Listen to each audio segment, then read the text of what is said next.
শপিস্টিকে স্বাগতম। আজ আমরা দেখব কিভাবে আপনি শপিস্টিকের অ্যাফিলিয়েট প্রোগ্রাম ব্যালেন্স ব্যবহার করে আপনার আয়ের সারাংশ দেখতে পারবেন এবং সহজেই উত্তোলনের অনুরোধ করতে পারবেন।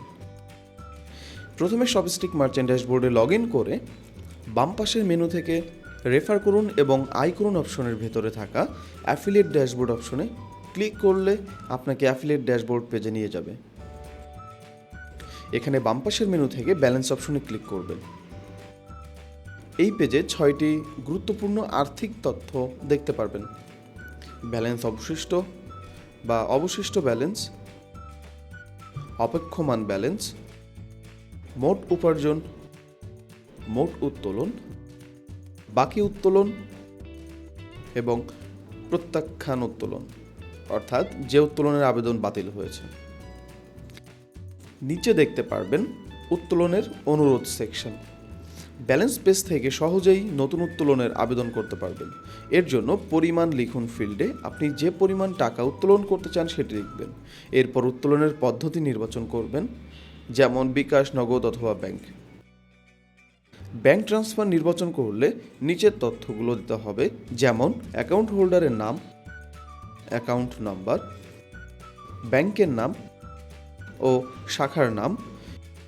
প্রয়োজনে একটি নোট যোগ করতে পারেন, অর্থাৎ সংক্ষিপ্ত কোনো বিবরণ বা কোনো তথ্য। আর বিকাশ বা নগদ নির্বাচন করলে আপনার নম্বর লিখবেন, যেটি বিকাশ বা নগদের সাথে যুক্ত আছে। ইচ্ছা করলে একটি নোট যোগ করতে পারেন এখানেও।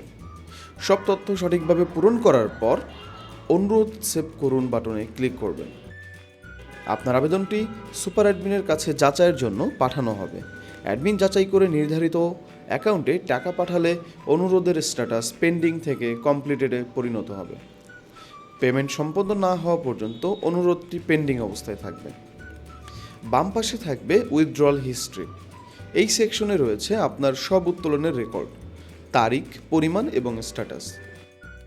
শপিস্টিকের ব্যালেন্স পেজ আপনাকে আপনার আয় মনিটর করতে, উত্তোলনের আবেদন করতে এবং সমস্ত আর্থিক কার্যক্রম স্বচ্ছভাবে ট্র্যাক করতে সাহায্য করে। সবকিছু এক জায়গায়, নিরাপদ, সহজ ও নিয়ন্ত্রণযোগ্য। যদি আরও কোনো সহায়তা দরকার হয় আমাদের হেল্প সেন্টারে যোগাযোগ করুন। আমরা সবসময় আপনার পাশে আছি। ধন্যবাদ।